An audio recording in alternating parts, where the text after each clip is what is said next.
be the third video of the chapter Thermal Properties of Matter. We started with the basic concept of what heat is, what temperature is, um, the ideal gas equation, Boyle's law, Charles' law, and we also did thermal stress and anomalous properties of water. Now let's talk about something really important from the exam point, that is specific heat capacity, followed by what is the meaning of latent heat.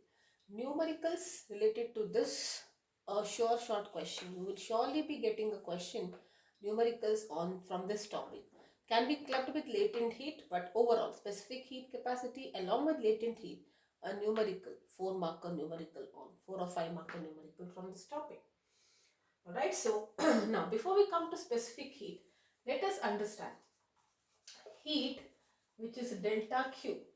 Okay, so the quantity of heat required to increase the temperature depends on what?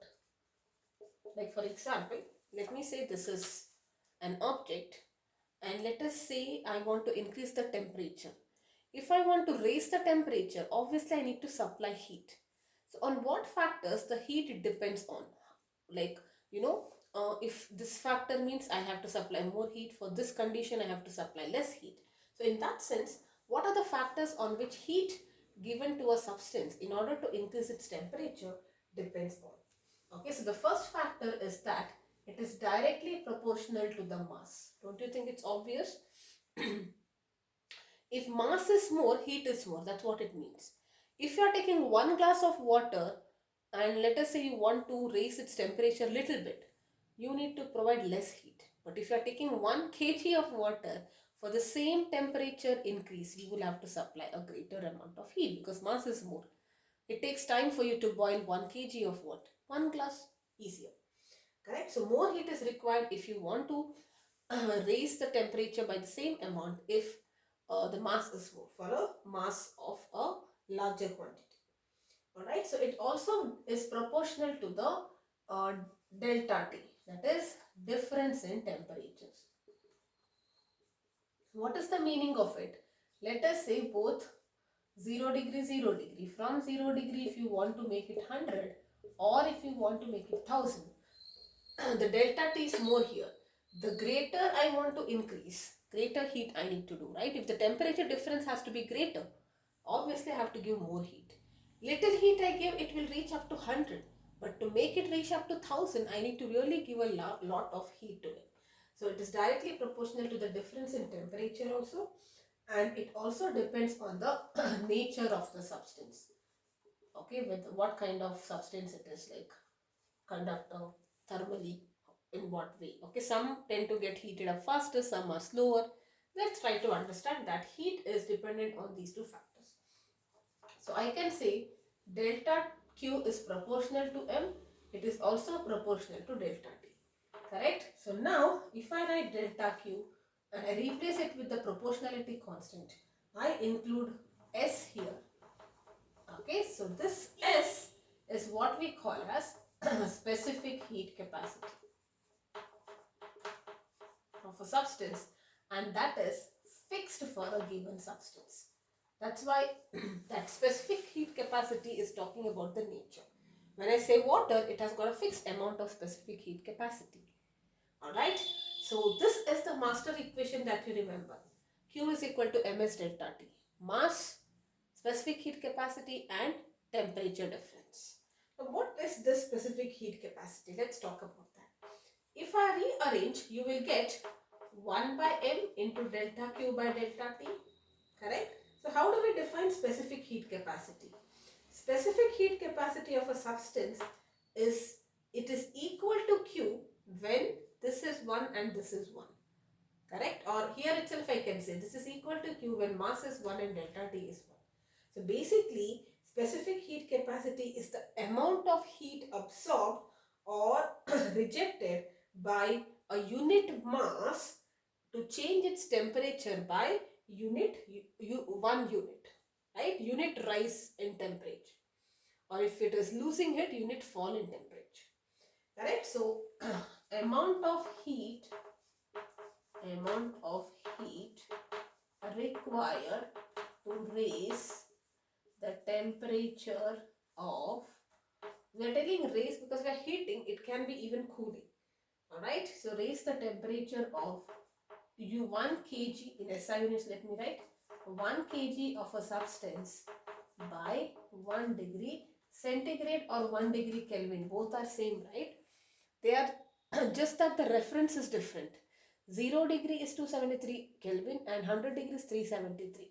They have equal number of divisions. So degree rise is going to be the same. You write it 1 degree centigrade or 1 Kelvin is going to be the same because the number of divisions are equal in the centigrade as well as the Kelvin scale. So I take 1 kg of water and I want to increase its temperature by 1 degree from 25 to 26 or 30 to 31. If I have to raise its temperature by 1 degree and if I am taking unit mass, how much heat I need to supply? That is what we call as a specific heat. Now, isn't it independent? Isn't it dependent on just on the material? Mass you are fixing, temperature you are fixing, correct? That is why we say it is dependent. It talks about the nature and it is fixed for a given material. What will be its units? You can write it right here. Joule per kg per Kelvin.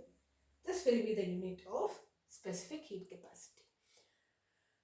Now, specific heat capacity of water, let me write it like this. I think that's what they want. Okay, so this is 4,000. This is what you need to remember. Sometimes they give, sometimes they don't. Okay, only for water you will have to remember.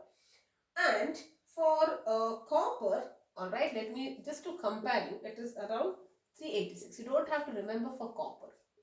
But what is the difference? What does this quantity tells you? Correct? There should be some significance. Otherwise, why do we even study this? Correct? So what is the meaning of specific heat capacity being a higher value or specific heat capacity having a lower value? What does it tell you? Alright, so let us talk about it. If I keep the mass fixed and time difference in temperature fixed, that is unit mass and this, then greater the value of S, don't you agree? If S increases, Q also increases because mass and temperature are constant.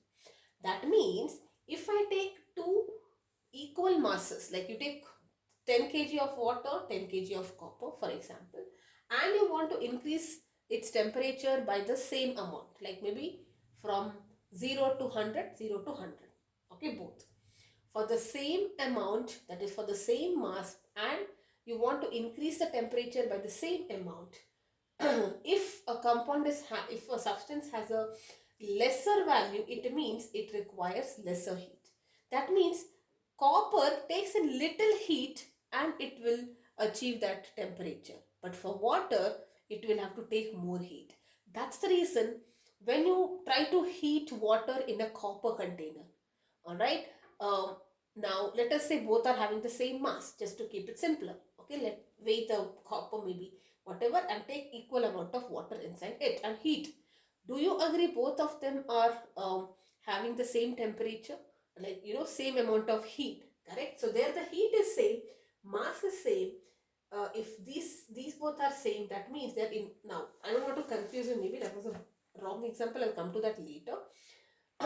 Just to keep it simple, when mass is constant and temperature is constant, that's the temperature difference is constant, a substance with a higher specific heat indicates that it requires more heat to attain the same state. Now, consider like, there are two students and they're taught by the same teacher, correct? The one with the higher specific heat, he requires the teacher's help for a longer time. I mean, he really takes a longer, more amount of knowledge from the teacher. He requires detailed analysis. It's not like in one sentence, if I say, probably he should understand. Whereas this copper is very quickly, little information I give and it understands everything. But for water, I have to give more information, something like that, right? It's the same teacher, but ultimately, uh, it's the nature of that substance, nature of the student. It also depends on that, correct?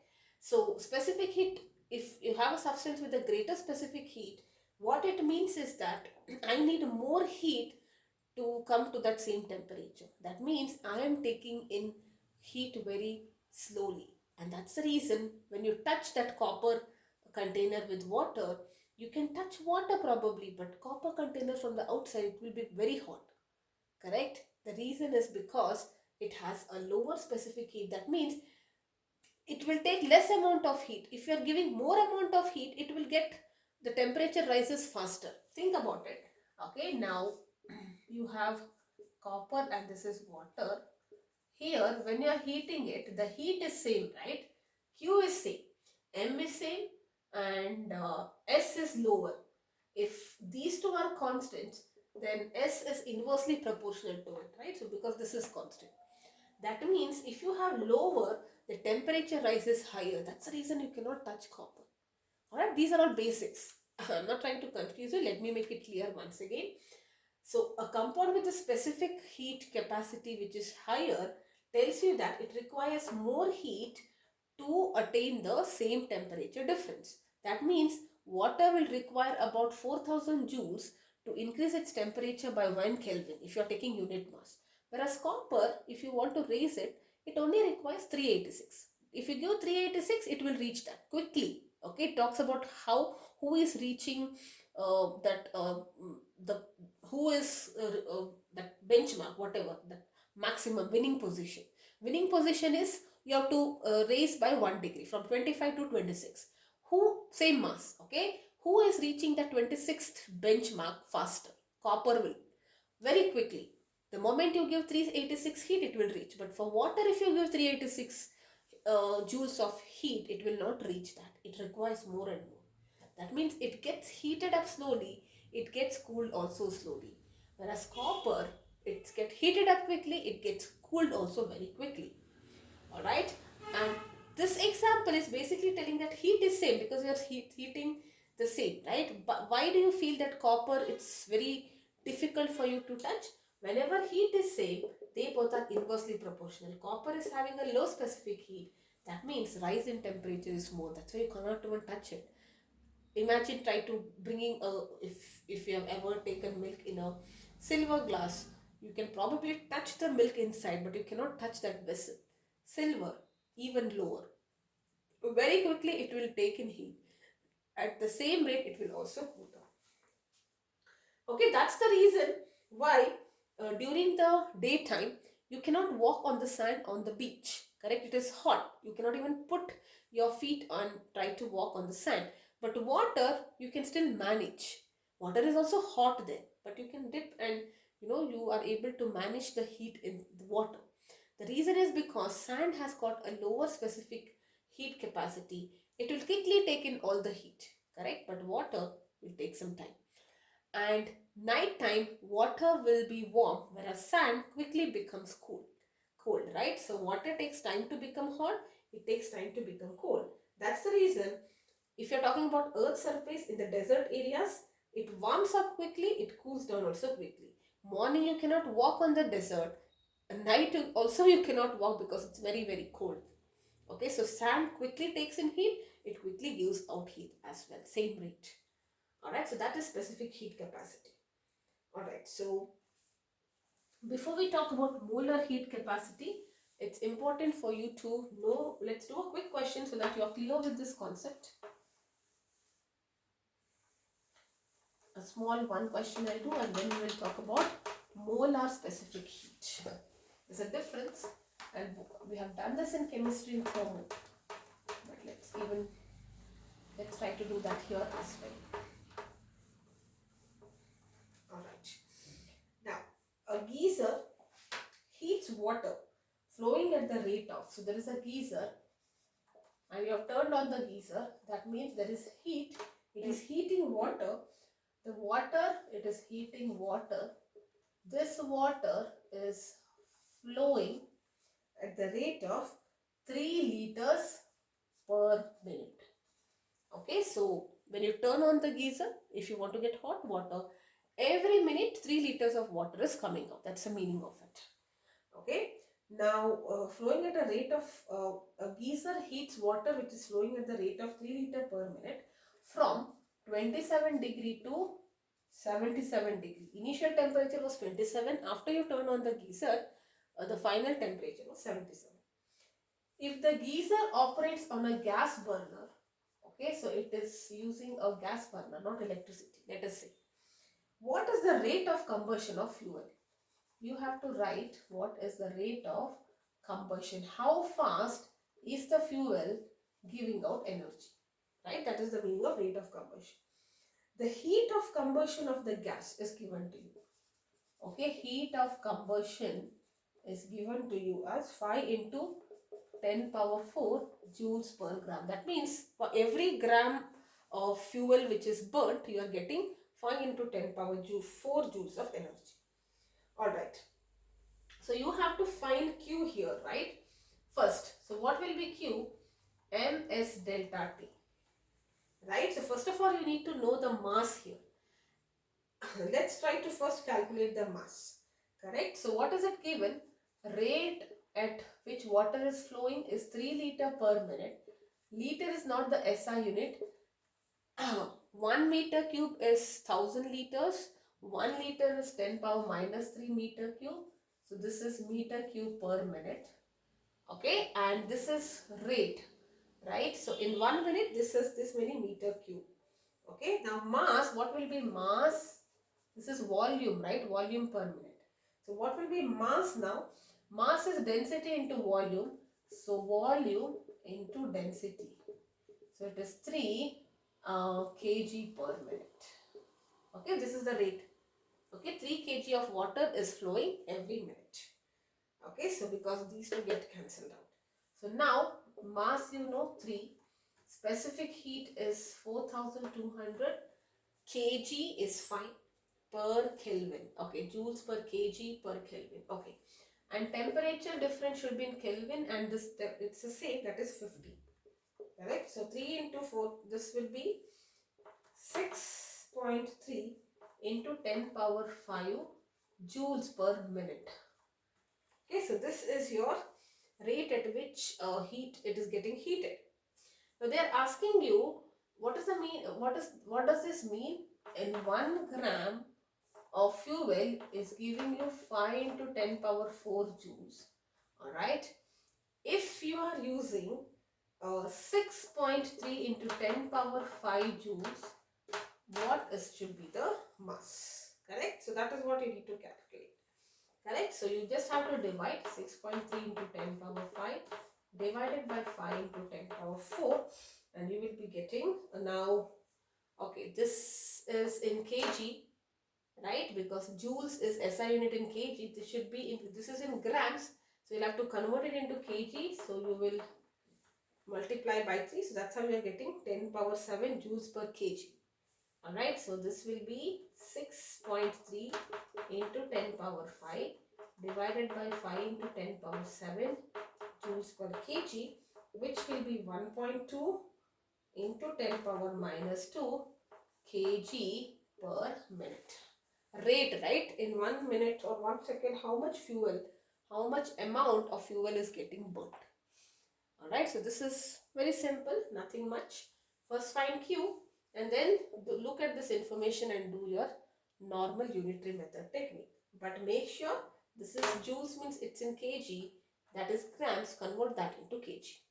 Okay, so you will multiply by, divide by 10 power 3, which is nothing but multiplying by this. Okay, so that's it about specific heat capacity. Now let's talk about molar specific heat capacity.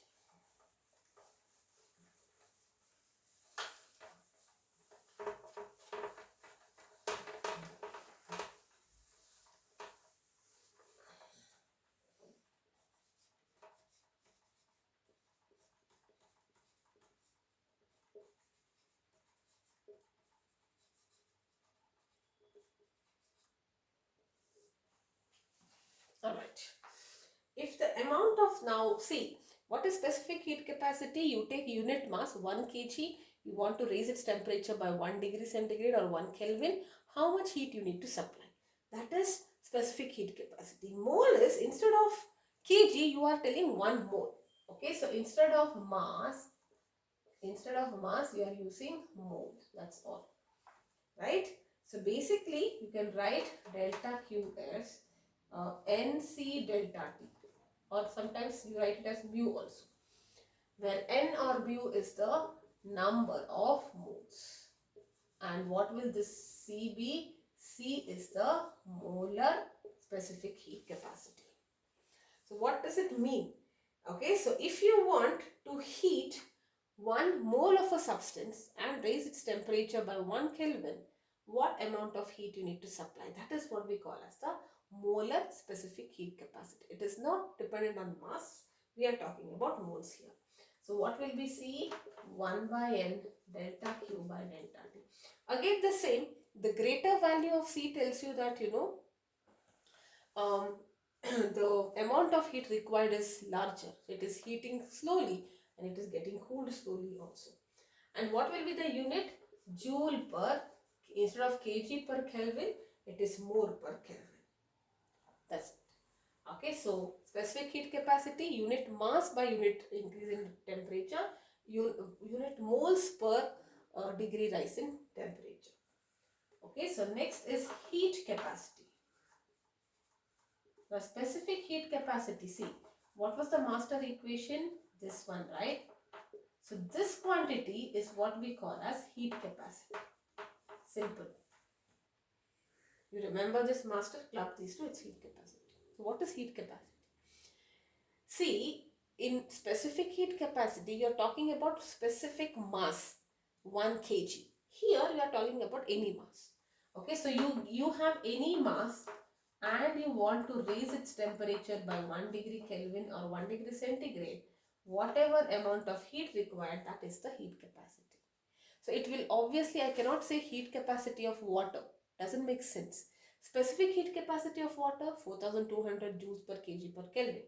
Heat capacity of water, you will be like, okay, first tell me what is the mass, correct? So heat capacity is M into S. So I know the specific heat capacity is independent of mass, but heat capacity is of course dependent on mass. If I have to calculate heat capacity, I should know for what mass. Multiply by its specific heat, you will be getting the heat capacity. In other words, it is also the amount of heat which is required to raise the temperature of a substance by 1 Kelvin. Okay, so that is heat capacity. Alright, so what will be its unit? Unit will be joules per Kelvin. Correct? The joules per Kelvin will be its SI unit.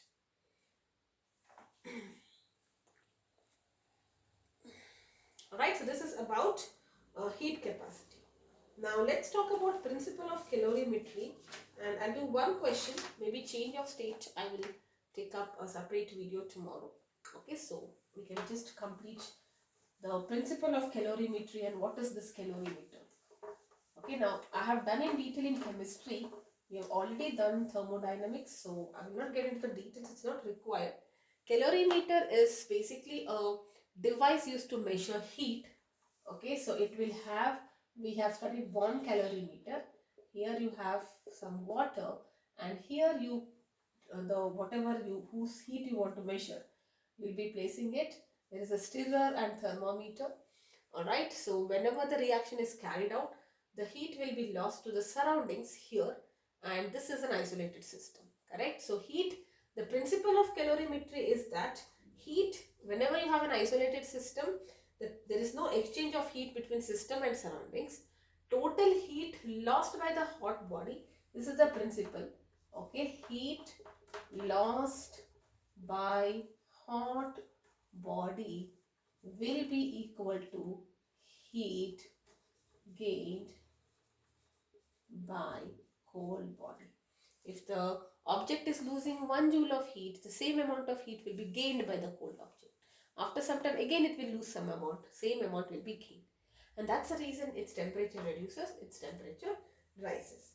Correct? So this is the, when two bodies are kept at contact, heat always flows from a region of higher temperature to lower temperature till it reaches a common temperature. That's what we know. And heat lost by a hot body is equal to heat gained by a cold body. This is the principle of calorimetry. Alright, so question numericals from this is very, very important. Principle of calorimetry is only that. Okay, let's quickly do a question. Very interesting question. A sphere of aluminium, okay, of mass is 0.047 kg is placed for sufficient time in a vessel. So you are placing it in a vessel which is containing boiling water. You have a big container with boiling water, you put that sphere of aluminum inside and it is kept till the sphere is having 100 degrees centigrade. See, initially the sphere was at a lower temperature. The moment you put it in boiling water, its temperature will increase because it's taking heat from the water, correct? Or water is giving heat because it's at a higher temperature. So it gives heat, there is flow of heat from water to the sphere till the sphere is also now at 100 degrees centigrade. This is given in the question. Okay, next. It is then, after this, it is immediately transferred, and after this you are transferring it to a copper calorimeter, okay, whose mass is 0.14 kg, and this contains water of mass 0.25 kg at 20 degrees centigrade. Okay, so visualize this. First there is boiling water. Okay, this was at 100 degrees centigrade.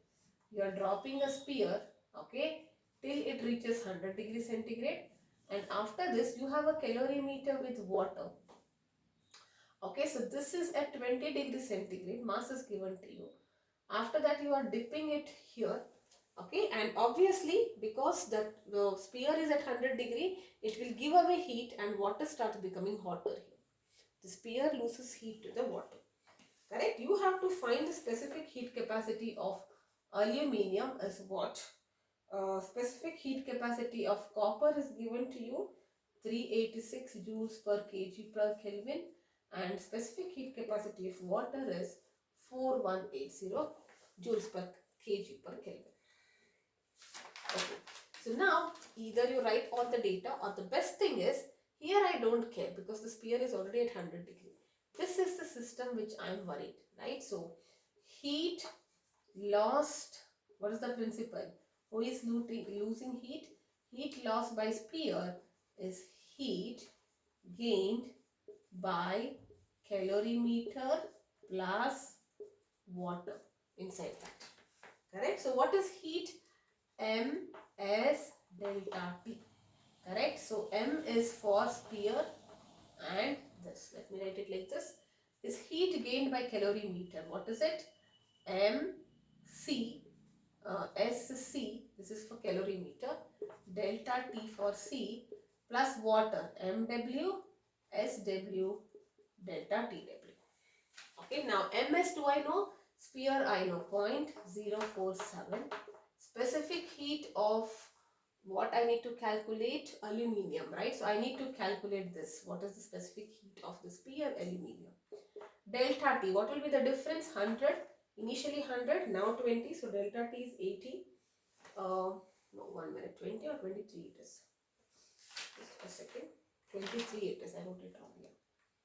Okay, so this will be 77 in that case. Will be equal to. Alright, so what is MC? MC is for calorimeter, right? So 0.01. Specific heat capacity of calorimeter, which is copper, is 386. Correct? kg and this, so no problem. And the mass of water is 0.25 into 4180. Delta T I did not do. What will be delta T here? Okay, 1 minute. Yeah, 23 was the initial temperature. No, 23 is basically the initial temperature was, oh, hold on. Just a second. 20 degree only this is, okay, 20 degree, at 20 degree only, the temperature is then becoming 23. Okay, so it's like this was 20. When you put it, some heat is lost by this, right? So the temperature of water and the calorimeter finally raises to 23. Alright, so this is 100 minus 20. 100 minus 23 because initially 100, final is 23. This is 20 minus 23, which is 3. Alright, so here you have 3 and this is 3 plus into 3. Okay, so 0.1 this 0.25 into this into this. So now you can easily calculate this and you should get this as 9. I'm not doing the calculation. 901 into, sorry, 901, that's all. 911 joules per kg per Kelvin. Alright, you can check this. You multiply this, first multiply, add, then divide. Okay, so your normal maths, little time consuming, but logically very simple. That's the reason I'm not doing this. You just have to write this and then it becomes easy. You can write everything in one place or you can calculate it separately. That's also fine. But remember, it is gained by both the calorimeter and water. Initial was 20, final is 23. That's why it is 3. For this, initial was 100 and final is 23. So it has lost, so it is 77. Right? Yes. So next will be about change of state, where we talk about latent heat. We'll be doing some questions and then we will start with the heat transfer and the concept of thermal conductivity, convection and radiation. Yes, bye-bye for now.